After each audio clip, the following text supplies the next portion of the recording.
Nessa aula eu vou falar sobre algumas aplicações do teorema da amostragem, com enfoque na modulação por codificação de pulso, que é uma das aplicações desse teorema da amostragem, que tem grande aplicação nos sistemas de comunicação digital.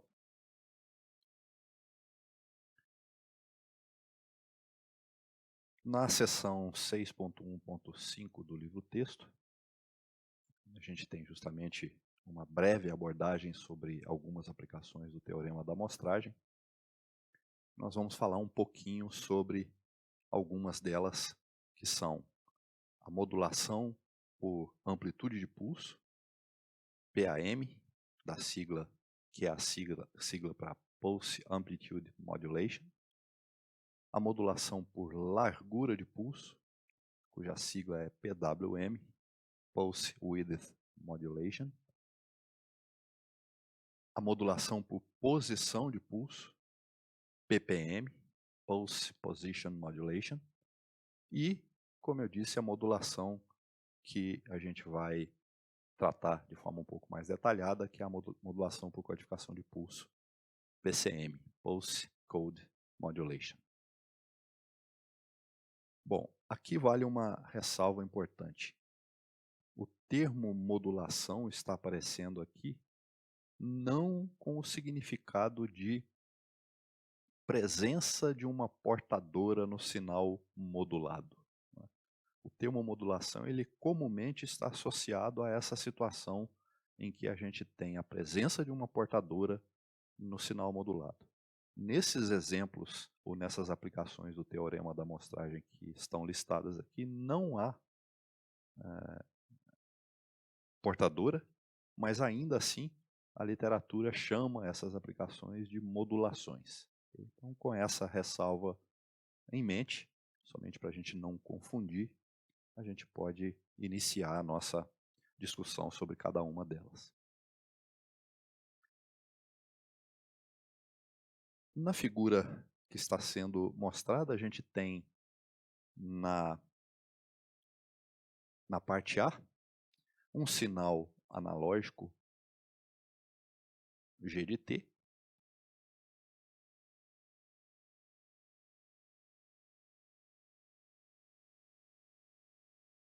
e as amostras desse sinal G de T, que a gente chamou na aula passada de G barra de T. Então, eu poderia complementar aqui e dizer que esse gráfico tem duas formas de onda, que são G de T e G barra de T. Essas amostras, elas podem ser convertidas em pulsos com amplitude proporcional, né? Por exemplo, essa amostra tem essa amplitude, eu posso convertê-la num pulso de determinada duração, eu escolho essa duração de acordo com a aplicação, e a amplitude dessa amostra reflete a amplitude da amostra original. Ou melhor dizendo, a amplitude desse pulso reflete a amplitude original da amostra. Aqui a gente tem uma amplitude que segue o formato do sinal G de T, mas é mais comum que essa amplitude seja constante. Okay? Então vamos partir do princípio que essas amplitudes são constantes, ou seja, são pulsos retangulares cuja amplitude corresponde à amplitude desses impulsos mostrados aí na parte A. Esse sinal aqui é um sinal PAM, ou seja, é um sinal em que a informação está contida na amplitude dos pulsos. Ok? Nesse exemplo específico, a gente está supondo que esse sinal PAM ele está representando um sinal analógico. Mas eu poderia muito bem usar essa forma de representação PAM para representar um sinal digital. Imagine uma sequência de bits qualquer, 0, 1, 0, 1, 1, 0, 0, 1, 0, 1, 0. E imagine que nessa sequência de bits eu analise, ou que essa sequência de bits eu analise de 2 em 2 bits. Então eu tenho aqui 01, 01, 11, 00, 11. Vamos colocar mais um bit aqui para dar um número certinho de pares de bits. Eu posso aplicar esses bits dessa maneira num conversor série paralelo,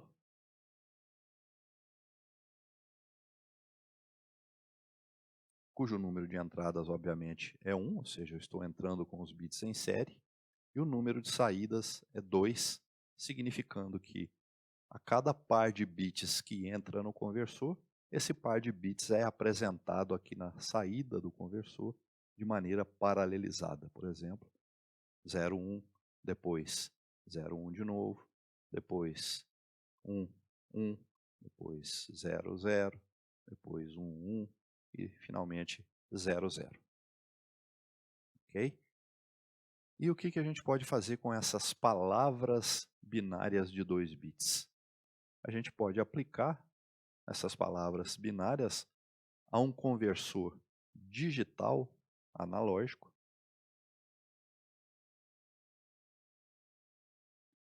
que vai, portanto, converter os valores digitais em sinais de saída de múltiplas amplitudes. Nesse caso específico que eu estou exemplificando, se eu tenho 2 bits de entrada desse conversor digital analógico, eu teria 4 possíveis níveis.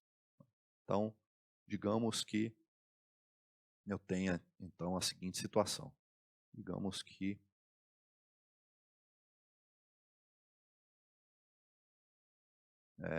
os bits 01 sejam representados por essa amplitude.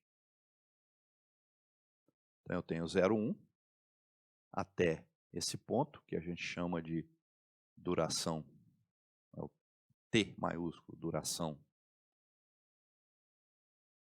de símbolo.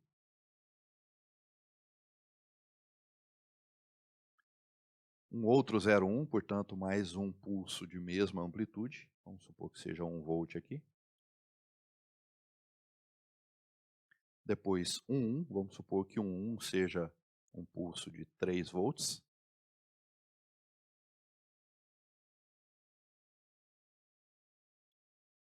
Depois 00, vamos supor que 00 seja um pulso de menos 1 volt.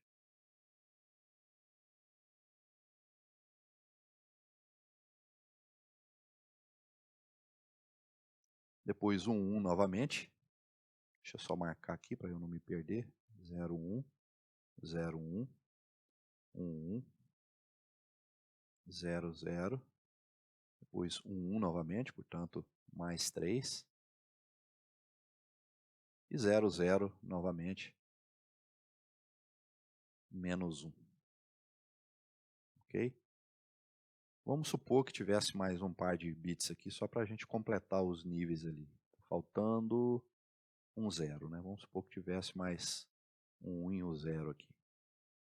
Um 0 seria representado pela amplitude menos 3 volts. Eu teria aqui um pulso de amplitude menos 3 volts. Esse sinal aqui é um sinal PAM, um sinal cuja informação, nesse caso específico é uma informação digital, está sendo representada por múltiplas amplitudes do sinal. Especificamente eu tenho 4 amplitudes e por essa razão a gente chama esse sinal de um sinal 4 PAM. Tá, então aqui só para completar, 1, 0, 0 e 1, 0. Ok? Então eu tenho essas duas possibilidades, né? Eu posso representar um sinal digital binário por um sinal digital quaternário, que é isso que eu estou fazendo aqui, usando a regra PAM, ou a forma de transmissão PAM. E no caso original que estava no livro, que está no livro texto, melhor dizendo, a gente tem um sinal analógico G de T, que é amostrado gerando o sinal G barra de T, e os valores de amplitude de cada amostra geram pulsos de amplitude proporcional para representar esse sinal analógico. Então essa é a modulação PAM. Lembrando, mais uma vez, que o termo modulação aqui não se refere à presença de portadora no sinal, tanto que a gente pode observar que esse sinal PAM que está desenhado aí não contém nenhuma portadora nele. Ok? Muito bem. A outra modulação citada como exemplo aí é a modulação por largura de pulso, PWM. Então aqui a gente tem o PAM, aqui o PWM.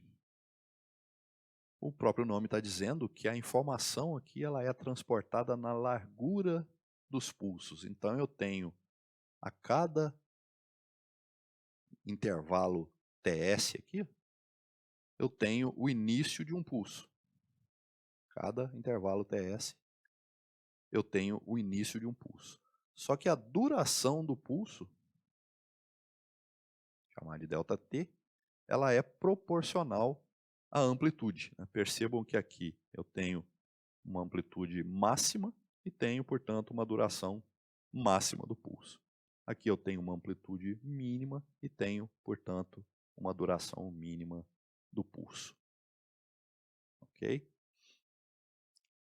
Essa modulação PWM ela é bastante interessante do ponto de vista de aplicação prática, porque ela é usada em várias situações. Aqui a gente está exemplificando o caso em que um sinal PWM representa um sinal analógico G de T. Esse sinal analógico G de T poderia ser, por exemplo, um sinal de áudio. Então é interessante citar essa aplicação porque hoje em dia a maior parte dos amplificadores que a gente compra aí, por exemplo, pela internet, Bluetooth, por exemplo, né? Essas caixinhas de som pequenininhas, portáteis, normalmente elas usam amplificadores classe D.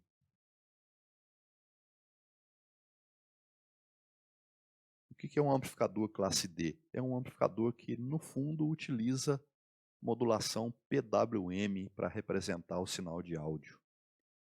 Então, se a gente olhar na saída de um amplificador classe D, nós não vamos ver o sinal analógico de áudio. Nós vamos ver uma sequência de pulsos de duração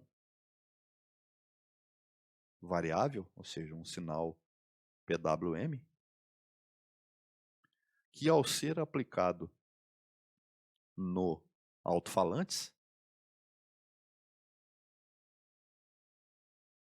né, com o devido circuito de drive aqui, ou seja, um devido circuito de acoplamento, vai fazer com que esse sinal PWM seja filtrado e com que aqui na entrada do alto-falante eu tenha o sinal analógico. Né? A gente poderia até representar esse processo de filtragem como se fosse uma caixinha aqui colorida, transformando o sinal PWM no sinal analógico. E isso é feito por meio de um filtro passa-baixas. Tá? Só para citar aí um outro exemplo de uso dessa modulação PWM. Um outro exemplo ainda, também bastante interessante, é o seguinte. Imaginem que eu tenha um potenciômetro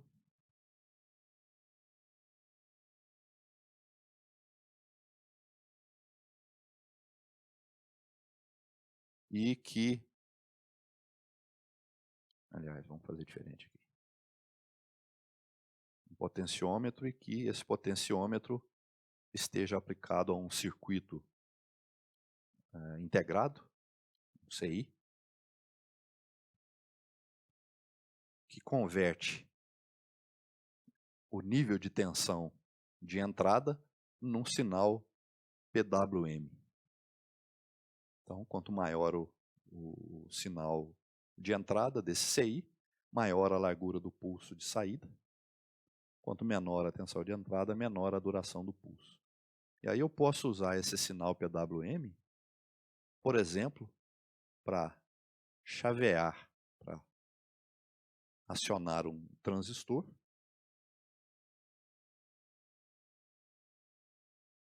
E esse transistor conectado a um motor DC, para controle de velocidade. Então a ideia aqui é que ao se chavear a corrente por esse motor, o que acontece? Quando eu tenho impulsos estreitos sendo aplicados aqui, eu tenho uma corrente pequena circulando pelo motor. Uma corrente pequena circulando pelo motor corresponde a uma velocidade média menor.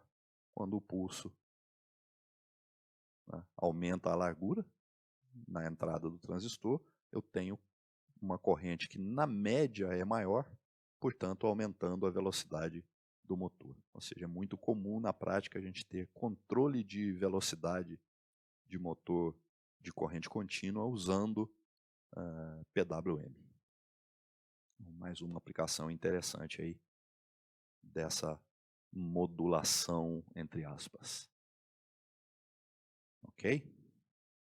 Muito bem. Na letra D aí, na figura de baixo, a gente tem a modulação por posição de pulso.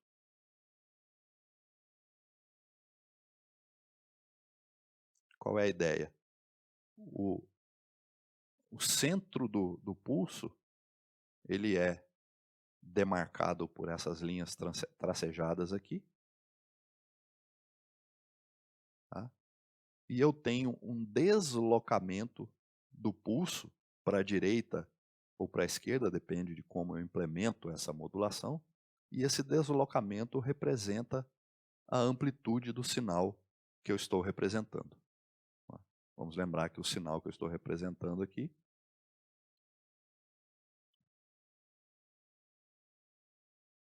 é esse sinal G de T. Okay?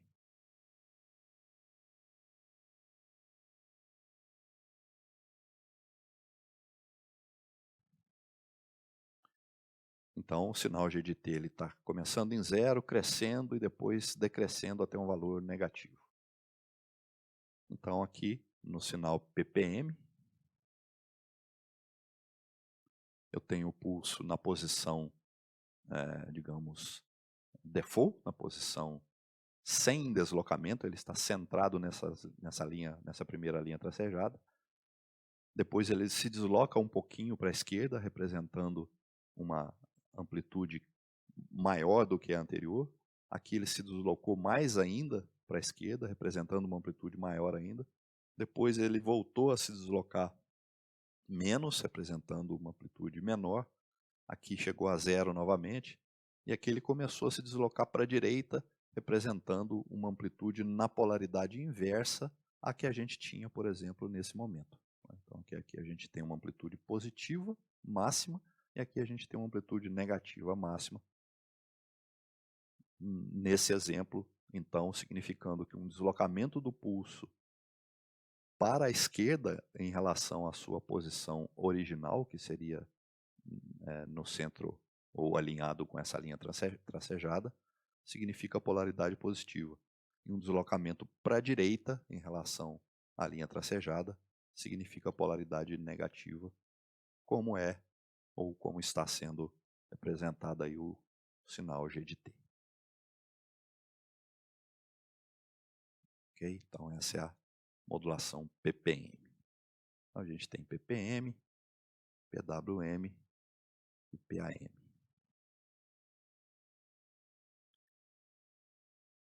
Bom, apenas em caráter informativo, aí, uma das grandes vantagens dessas técnicas de modulação que eu acabei de apresentar é que, pelo fato de em todas elas existirem espaços entre os pulsos, percebam que tanto no PAM quanto no PWM, quanto no ppm, existe algum espaço entre pulsos. E eu poderia preencher esses espaços com outros pulsos referentes a um outro sinal, né? Por exemplo, vamos supor que eu fizesse o seguinte aqui. Vamos supor que eu colocasse aqui, começando a partir desses pontos que eu estou marcando aqui, ó, pulsos com largura variável,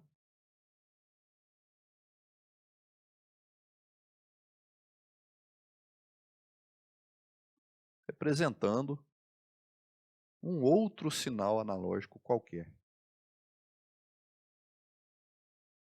Ou seja, nessa sequência de pulsos PWM, eu teria, portanto, a possibilidade de estar representando dois sinais. Quando eu represento dois ou mais sinais por meio de um único, isso se chama multiplexação. Especificamente aqui a gente tem uma multiplexação temporal. Ou seja, eu estou compartilhando o tempo com vários sinais. Eu poderia usar essa mesma estratégia aqui no ppm, né, fazendo ou colocando ou inserindo entre esses pulsos que já estão aqui, outros pulsos deslocados em relação a uma referência que estaria, por exemplo, aqui. Poderia ter isso, poderia ter isso, poderia ter isso, poderia ter isso, e assim por diante. Ou seja, eu poderia também carregar mais de um sinal nessa sequência de pulsos ppm.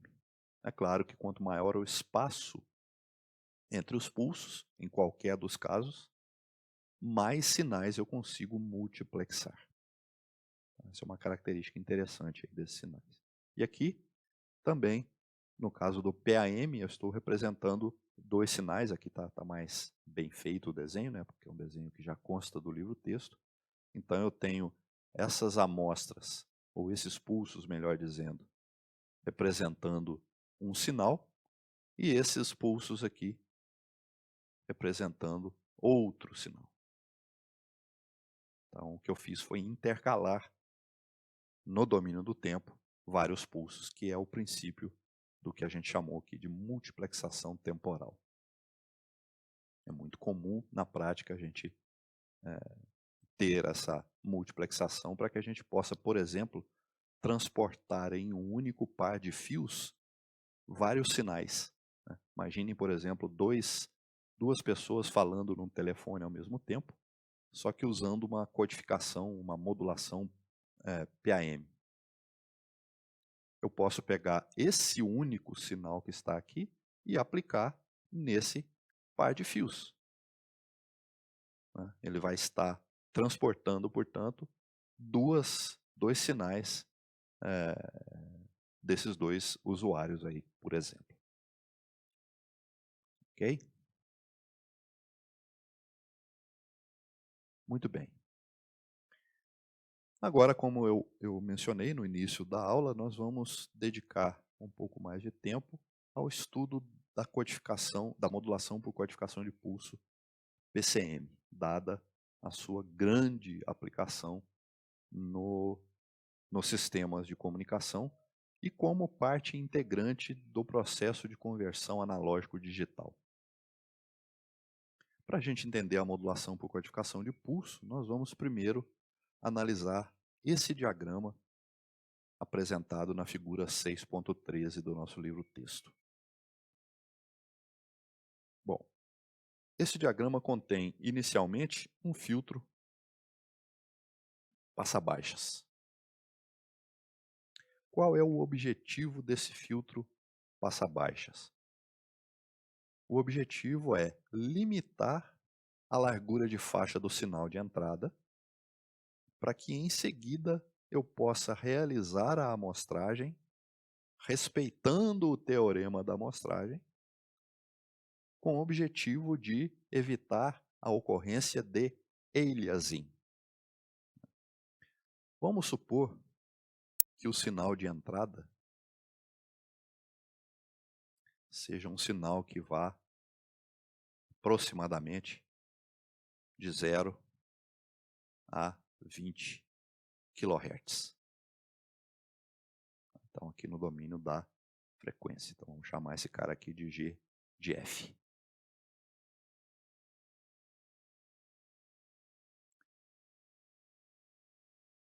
Por que eu estou dando o exemplo de 0 a 20 kHz? Vamos supor que eu esteja me referindo a um sinal de áudio, né? Que, rigorosamente falando, a gente poderia colocá-lo aqui de 20 Hz a 20 kHz. Pelo teorema da amostragem, né, a largura de faixa desse sinal é 20 kHz, eu teria que amostrar a uma taxa maior do que 40.000 amostras por segundo, certo? Mas vamos supor que eu queira fazer um sistema de comunicação para transportar voz, um sinal de voz. Eu não preciso transportar música, eu não preciso de alta fidelidade na minha comunicação, basta que eu entenda, né, a comunicação por voz. Estudos mostraram que, se o sinal de voz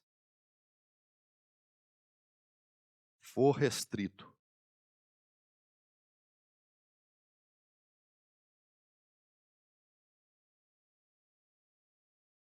então aqui, sinal G de F, um outro sinal G de F, né, de aproximadamente aqui 0,3 a 3,4 kHz. 0,3 kHz, ou seja, 300 Hz, a 3,4 kHz. Esse é, ou essa é, melhor dizendo, a banda comumente utilizada nos sistemas de comunicação de voz, por exemplo, de telefonia apenas. Perceba que, fazendo isso, eu reduzo drasticamente a minha frequência de amostragem. Então, se eu tenho um sujeitinho falando aqui no microfone,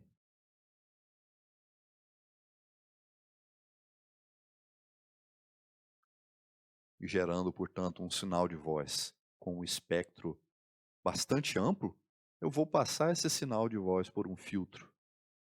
Passa baixas, por exemplo, de 0,3 a 3,4 kHz. Passa faixa, seria rigorosamente falando aqui, né? Passa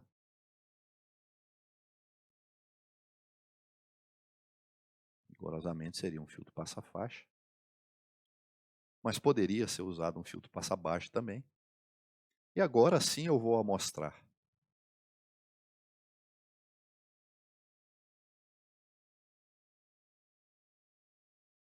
E qual é a frequência de amostragem fs? Fs teria que ser maior do que 6,8 mil amostras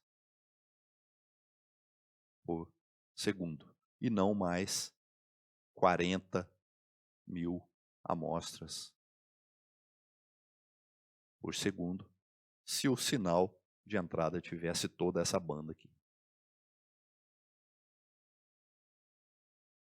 Então, é muito comum na prática a gente ter, antes do amostrador, um filtro passa-baixas ou passa-faixa, com o intuito de reduzir a frequência de amostragem o máximo possível e evitar a ocorrência de aliasing, né? Se eu tivesse, voltando ao nosso desenho, se eu tivesse, por exemplo, amostrando, vamos supor aqui um exemplo, vamos supor que a fs seja 8.000 amostras por segundo.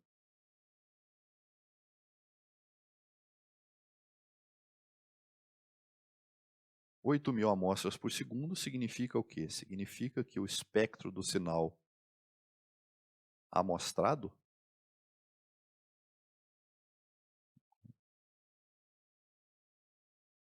ele vai estar centrado em 8K em 16K Hz, né? Então aqui está uma réplica. Lembrando que estou me referindo a esse sinal aqui. Portanto, eu tenho que levar em conta a parte negativa do espectro para criar as réplicas. Então, a primeira réplica está aqui, em torno de 0. A segunda réplica está aqui em torno de 8K. A terceira réplica vai estar aqui em torno de 16K. E assim por diante. Nitidamente, nessa situação, eu não tenho aliasing, né? Então, eu poderia colocar um filtro passa-baixas, por exemplo, aqui, ó, e recuperar o espectro do sinal original, a partir das amostras. Ao passo que, se eu aplicar a mesma taxa de amostragem de 8.000 amostras por segundo nesse sinal aqui, a situação agora se complica. Por quê?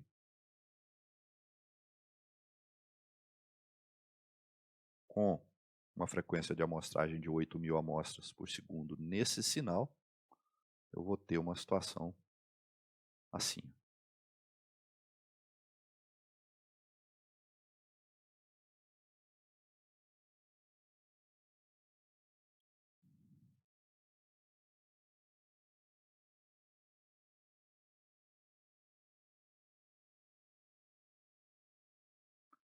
A primeira réplica em 8 kHz. Veja que o 20 kHz está aqui, ó. O 8, portanto, está mais ou menos aqui. Então, a primeira réplica estaria em torno de 8 kHz. Significa que ela começa aqui. E para a esquerda, a mesma coisa. A segunda réplica em torno de 16 kHz.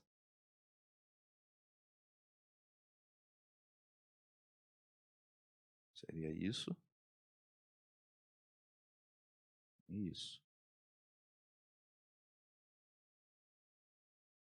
Né? Nitidamente, eu não consigo implementar aqui nenhum filtro passa-baixas que consiga recuperar o espectro original. Eu tenho aqui uma forte presença de aliasing, aquele mascaramento que eu comentei na aula passada. E por que eu tenho um forte aliasing aqui? Porque eu estou usando uma frequência de amostragem menor do que 2 vezes a banda do sinal. 2 vezes a banda é 40 kHz. Eu estou usando uma frequência de amostragem de 8 kHz. Portanto, menor do que 2B. E isso diz que eu não estou atendendo o teorema da amostragem.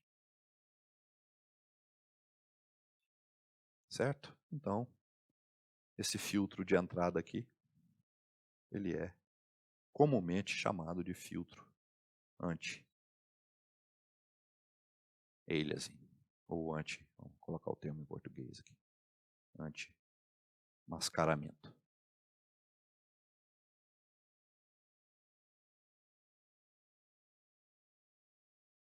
Ok? Aí vem o processo de amostragem, normalmente, e aqui um elemento novo, que nós não sabemos o papel dele ainda, chamado de quantizador. Supor que eu tenha um sinal analógico qualquer.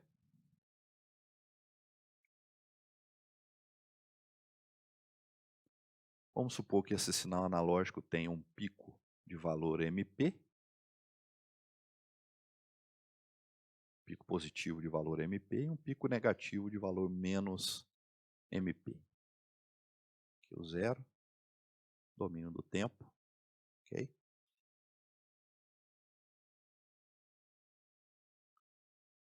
Vamos supor que eu colha amostras desse sinal. Então, aqui eu tenho uma amostra, outra, e assim por diante.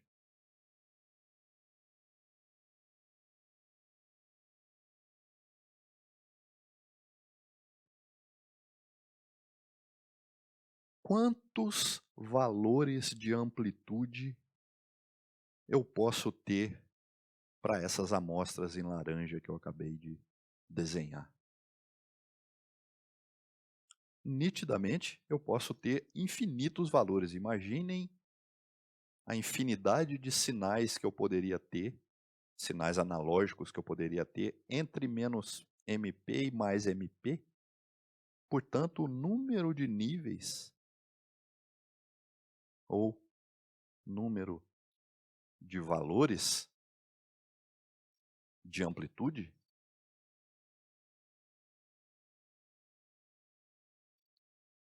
vamos chamar de L, seria infinito. Ora, se eu tenho infinitos níveis de amplitude, quantos bits seriam necessários para eu representar cada amplitude? Vamos lembrar que se eu tenho B ou N bits, isso significa que eu posso representar, vamos escrever aqui, representar, ou representam, ou podem representar, melhor dizendo, podem representar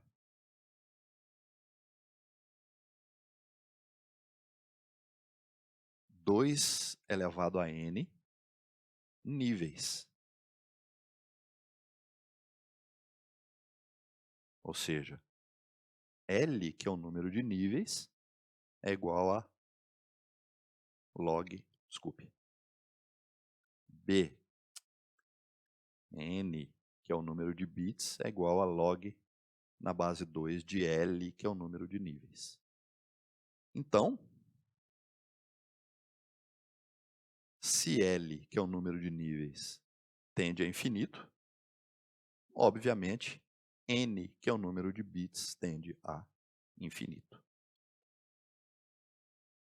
Em resumo, se eu não fizer alguma coisa para resolver esse problema de ter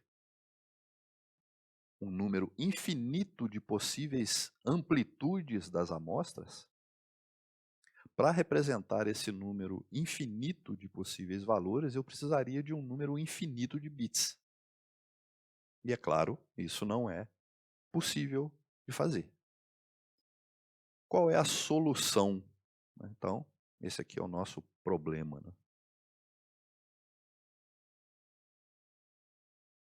Qual é a solução? É a quantização.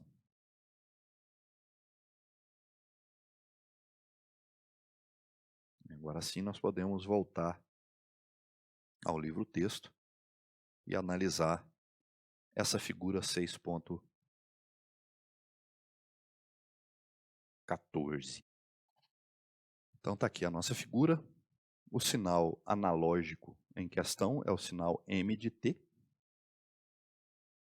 E se eu amostrar o sinal M de T, eu vou ter valores de amostra que são, ou estarão, melhor dizendo, sobre a linha tracejada.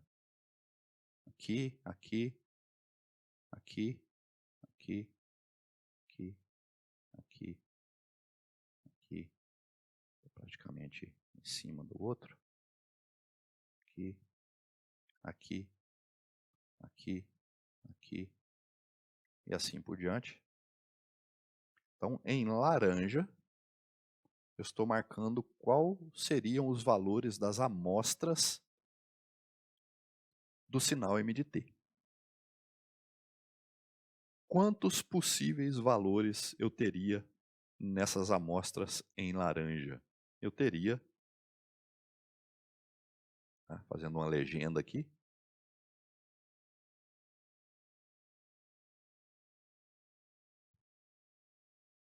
infinitos valores. Mas as amostras em preto, percebam o que está acontecendo com essas amostras. Olha só. eu tenho aqui o valor máximo positivo, o valor máximo negativo, e eu estou dividindo o que a gente chama de faixa dinâmica. Faixa dinâmica é daqui até aqui. Então, vou demarcar aqui, chamar de faixa dinâmica. Então, eu estou dividindo a faixa dinâmica em L subfaixas. Nesse exemplo específico que está desenhado aí na figura, eu tenho 1, 2, 3, 4, 5, 6, 7, 8, 9, 10, 11, 12, 13, 14, 15, 16 faixas. E eu estou aproximando os valores das amostras para o ponto intermediário de cada faixa. Vamos pegar um exemplo aqui. Ó. O ponto intermediário dessa faixa aqui, ó, é esse ponto. Percebam que esse ponto é o ponto para o qual foi aproximado, foi levado, foi arredondado o valor da amostra, que antes era a amostra laranja. Vamos pegar um outro exemplo, em que esteja mais distante o valor da amostra laranja com a aproximada, para a gente identificar mais facilmente. Por exemplo, aqui, ó.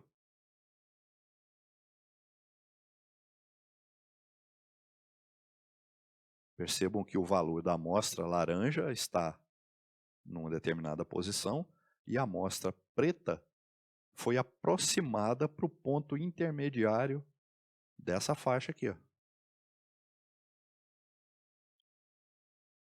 Ok? E é isso que a gente chama de quantização. Ou seja, a quantização nada mais é do que uma redução no número de níveis do sinal analógico amostrado. Eu passo de infinitos possíveis valores para um número finito L de valores. Como? Por aproximação. Eu aproximo o valor da amostra para o nível de quantização mais próximo, ou seja, para o nível intermediário de cada faixa que estiver mais próximo do valor da amostra. Ok? Bom, primeiro vamos ver o benefício que isso traz do ponto de vista da solução do problema que eu já havia mencionado. Né? Qual era o problema? O problema era que, por ter infinitos valores em laranja, eu precisaria de infinitos bits para representar cada amostra. Mas agora, como eu tenho um número finito de valores, especificamente eu tenho L valores, porque eu fiz um arredondamento nos valores das amostras, então o número de bits necessário agora é N igual a log na base 2 de L, que nesse exemplo que está colocado no desenho seria log na base 2 de 16, que é igual a 4. Ou seja, essas amostras em preto, né, vou fazer um xizinho nelas aqui, essas amostras em preto, aqui eu acabei colorindo de amarelo, essas amostras em preto, elas só podem ter 16 valores. Se elas só podem ter 16 valores, eu posso representar cada um dos 16 valores por 4 bits. Por quê? Porque 2 elevado a b, 2 elevado a n, é igual a L. No exemplo, 2 elevado a 4 é igual a 16. Muito bem. Então, a quantização nada mais é do que uma limitação no número de valores que um conjunto de amostras pode ter.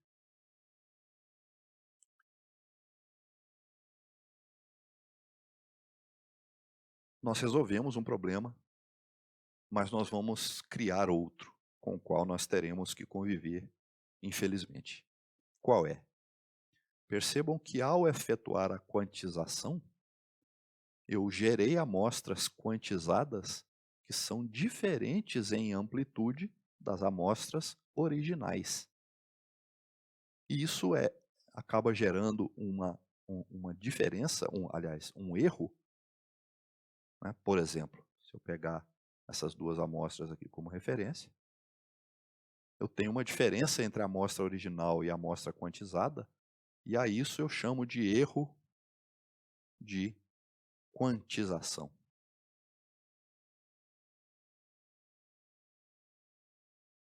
Então, a cada amostra quantizada que eu gerei aqui nesse exemplo, eu tenho associado um erro de quantização, e esse erro de quantização, no final das contas, vai ser traduzido em uma distorção na forma de onda entregue ao destino, né? Imaginem que eu pegue essas amostras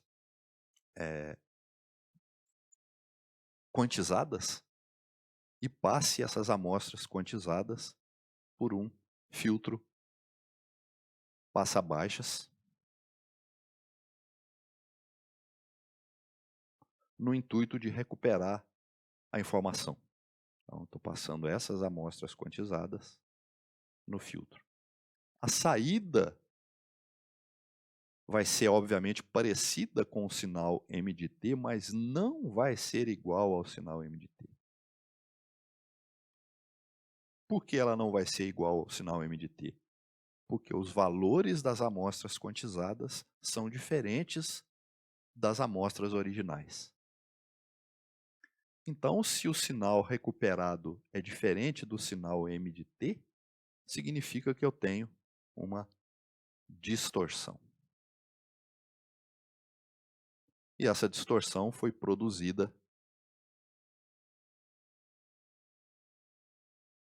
pelos erros de quantização.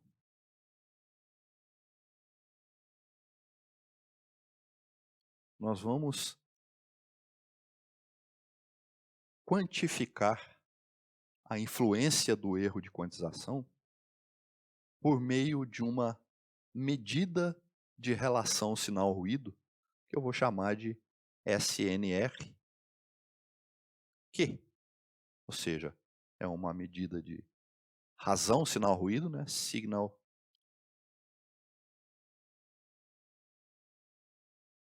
to noise ratio. Ou seja, uma razão sinal-ruído ou uma relação sinal-ruído.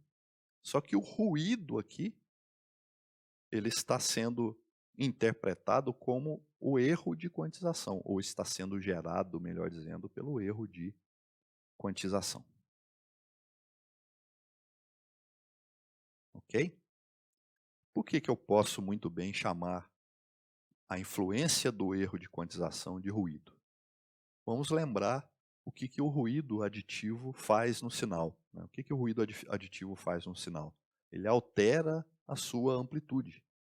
E o que o erro de quantização está fazendo com as amostras aqui? Está alterando o valor das amostras em relação aos valores originais.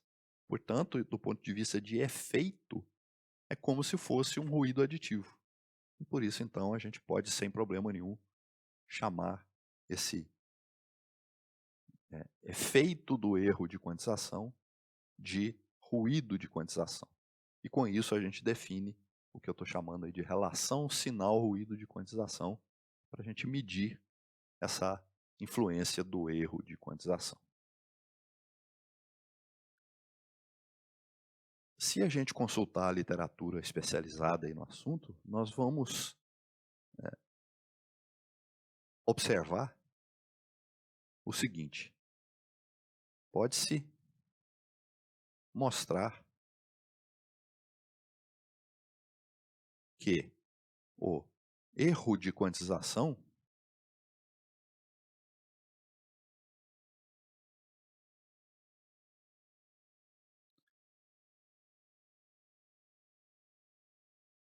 tem distribuição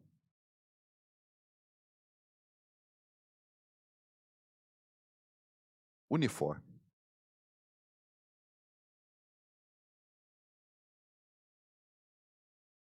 Ou seja, a densidade de probabilidade do erro de quantização, vamos chamar aqui de F de E,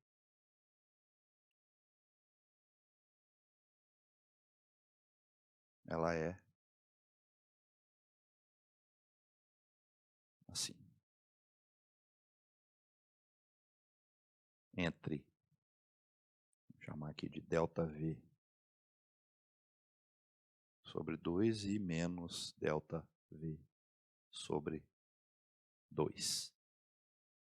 Uma densidade de probabilidade tem que ter área unitária, portanto, esse patamar aqui é 1 sobre ΔV. Quem é ΔV? ΔV é o passo de quantização,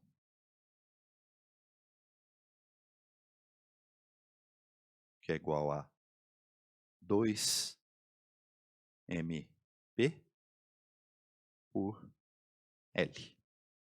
Veja que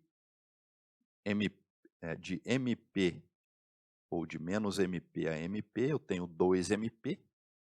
Então, daqui até aqui, eu tenho 2mp.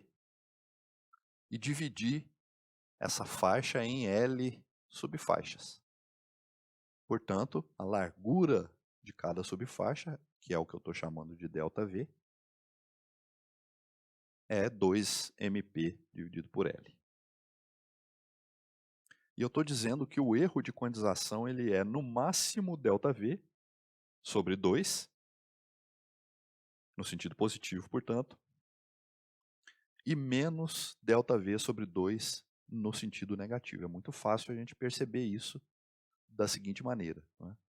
Por exemplo, vamos fazer uma amostra fora aqui do desenho só para a gente entender.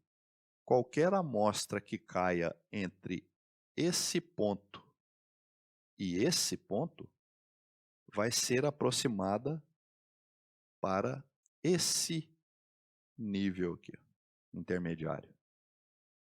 Ou seja, se a amostra cair aqui, o erro vai ser daqui até aqui, que é ΔV sobre 2.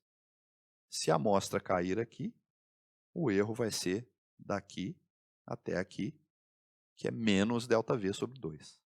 Então, por isso que eu disse que o erro de quantização ele é no máximo ΔV sobre 2, no sentido positivo, e menos ΔV sobre 2, no sentido negativo.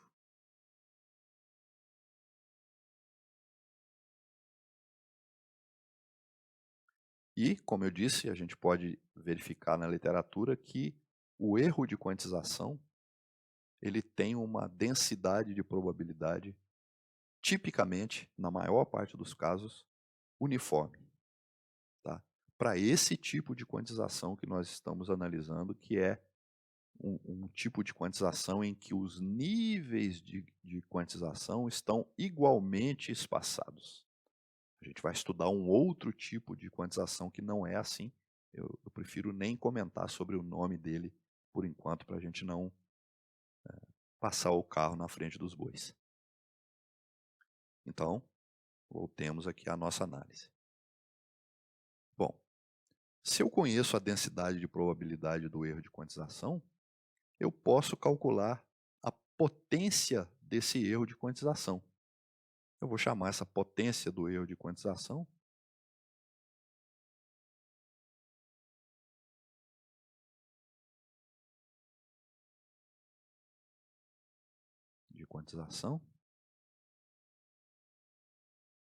de sigma E, ou sigma Q ao quadrado. que é a variância do erro de quantização. Variância de um sinal de tensão de média zero é a potência desse sinal. E como que eu calculo a variância? A variância é a integral de menos infinito a mais infinito de E menos μe, ou seja, a variável menos a média ao quadrado, vezes a densidade de probabilidade. Isso é definição do cálculo de variância. Para o exemplo em questão, percebam que o erro de quantização ele vai de menos ΔV sobre 2 a mais ΔV sobre 2, então essa integral vai de menos ΔV sobre 2 a mais ΔV sobre 2.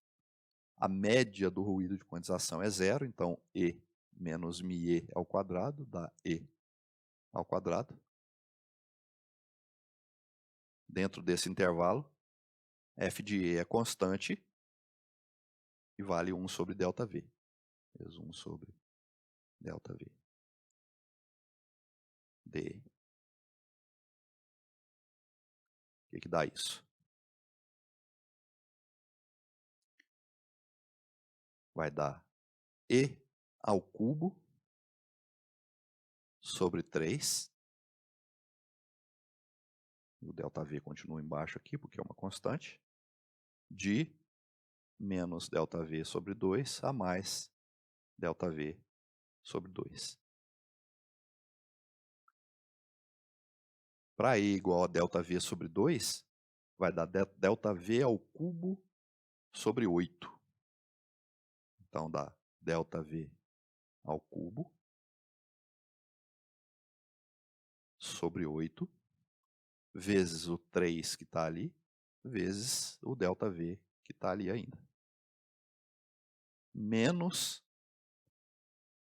ΔV sobre 2 ao cubo. Menos ΔV sobre 2 ao cubo dá menos, com esse menos aqui dá mais.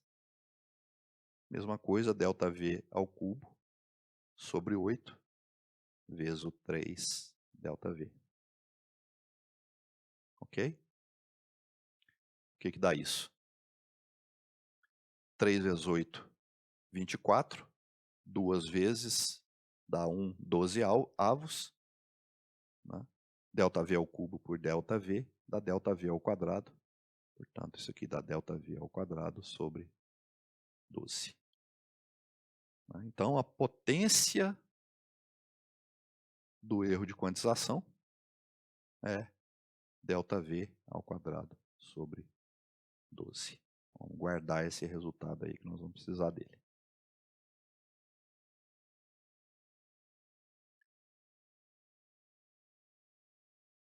A potência de sinal, ou a potência do sinal,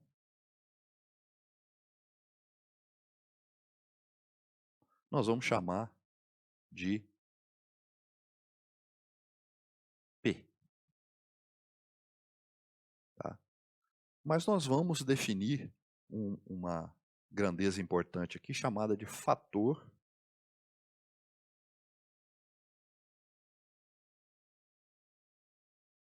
de crista. Termo em inglês, crest factor. O que é o fator de crista? É a razão entre o valor de pico do sinal e seu valor RMS. O que é o valor RMS? É a raiz da sua potência.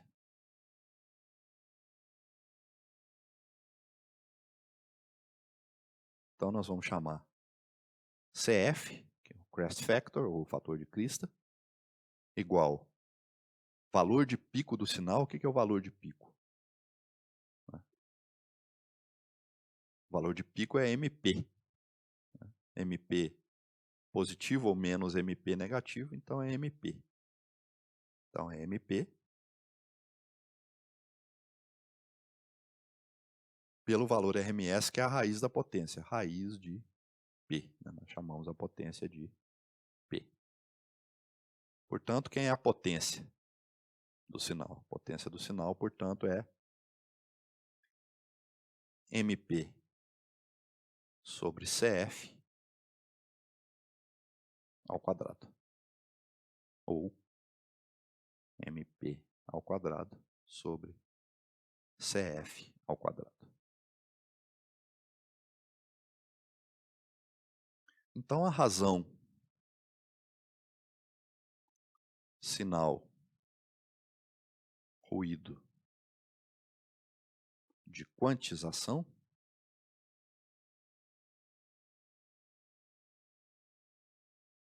vale razão sinal ruído é potência de sinal por potência de ruído. Então, é potência de sinal, que é MP ao quadrado por CF ao quadrado.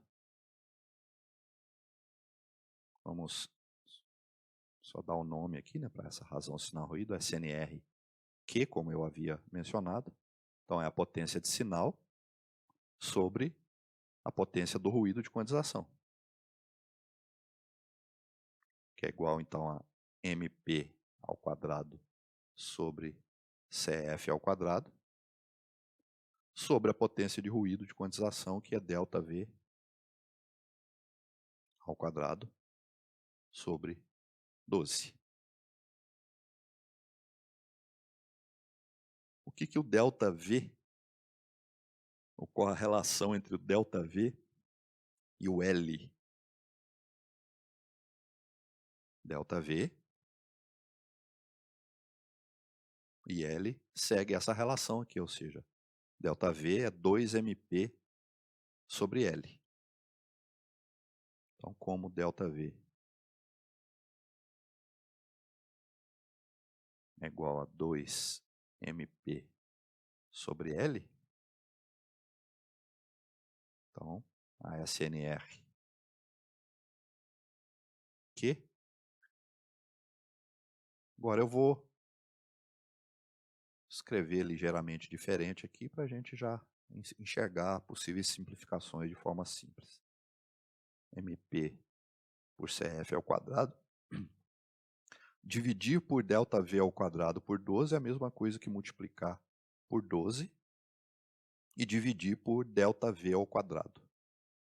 ΔV ao quadrado é 2MP por L ao quadrado, que dá L ao quadrado por 4MP ao quadrado. Então, esse MP corta com esse MP, 12 por 4 dá 3, então dá 3L ao quadrado sobre CF ao quadrado. Em escala logarítmica, essa SNR que vai ser igual a 10 vezes log de 3. Eu estou multiplicando L ao quadrado, então, mais 10 log de L ao quadrado. E estou dividindo por CF ao quadrado, então é menos 10 log de CF ao quadrado. 10 log de 3 log vezes 10 dá 4,77 aproximadamente. Então, isso aqui vai dar 4,77 mais propriedade de logaritmo. Log de alguma coisa elevada a um expoente é o expoente vezes o log dessa alguma coisa. Então, aqui vai dar 20 log de L. menos, mesma coisa aqui, 20 log de CF.